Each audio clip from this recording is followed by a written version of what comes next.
السلام علیکم ورحمت الله وبرکاته. د غاښ د درد لپاره ما یو دوه پیری ویډیو کړی و، خو ما داسې کړی و وسته عملی کوم، بار بار رابطې په واتساپ باندې کوي.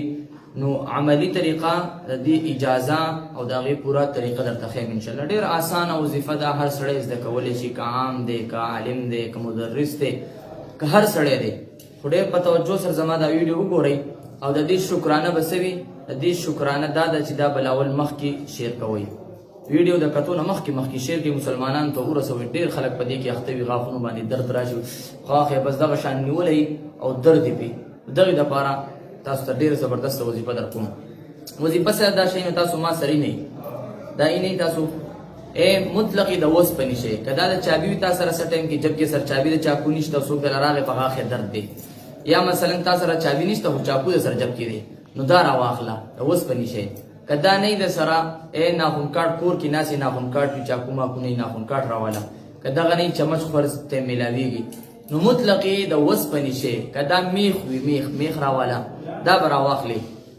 ما ته ناست دی زموږ دا شاګرد قاري عباس صاحب پریکټیکلي د خیمه دغه شانتې دغه وکړئ. طریقې کار څه دی چې تاسو به دا راواخلئ د اوسپنې شی او 3 پیرې درود شریف، چې کوم درود شریف تاسو له درځي صلی الله علیه وسلم، اللهم صل علی سیدنا محمد وبارک وسلم، اللهم صل علی سیدنا محمد وعلى آله وبارک وسلم، چې کوم تاسو له درځي 3 پیرې به ووایئ. هغه دی وي د هغې نه پس به د سورة الطارق په عامه سفاره کې سورة الطارق دی، د هغې آیات ته وړوکې انه علی رجعه لقادر، انه علی رجعه لقادر. دا آیات په 11 مرتبه وي، دا آیات 11 مرتبه وي. د دې نه پس په بیا 3 پیرې بیا درود شریف وي. طریقې کار درته ښیم نور مخکې انشاءالله. شاګرد مې ناست دی، عملي درته ښیم، پریکټیکلي درته ښیم چې بیا تاسو انشاءالله ما سره رابطې ته هم نه جوړېږئ. خو هغې نه مخکې ته یو ګزارش کوم چې زمونږ دغه پیج د سره فالو هم کوئ، چې زموږ هره ویډیو تاسو ته رسي. اکثر ملګري رابطو کې وایي چې تاسو دا لینک چا راولېږو او تاسو مونږ ته خپل نمبر راکړئ. نو زه ورته وایم دغه کې زما په دې پیج باندې نمبر هم شته، دا فالو کو زما ویډیو به درځي. نو برای کرم دا پیج د سره فالو هم کوئ، مخکې شور هم کوئ چې تاسو څونه مسلمانان دي ښېګړو شي هغوی ته هم ورسي. څه ځان له خوښې هغه بل له خوښې. دا دې وکړو دغه وظیفه.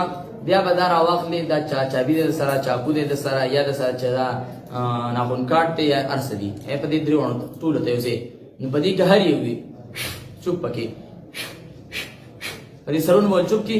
بیا به راولې هرې سره ته خوله ګوره کم غاښ دی، یا غاښونه پرانیزي ده، غاښ دا دی، دا غاښ درد دی، نو دې له به داسې ټک په ورکړي 3 پیرې ټک چې ورکړو. دا بل خوب دی، دغه درد کوي، دغې له به ټک ورکړي او داسې ورشوب دی پکې. دغه طریقې کار دی انشاءالله د الله په حکم سره. دا به په 15 منټه کې 2 منټه کې 3 منټه کې بالکل درد به د الله کلام کې ډېر طاقت دی کنه. نو انشاءالله الله پاک به درد ختم کی.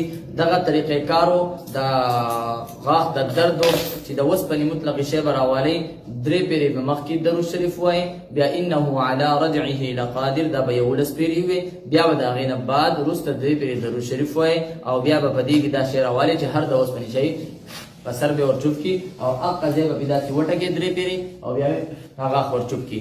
ورچوفتې کو د دې اجازت په تاسو ته اله میلاویږي چې دا تاسو کم سړي شیر کړه هغه ته به زما پریکټیکلي هغه ته زما اجازت شو، اټومیټک زما اجازت شو چې چا شیر نه کړه صفا خبرې کوم هغه ته به زما اجازت نه وي. دغه ویډیو سره لازمي شیر کړئ.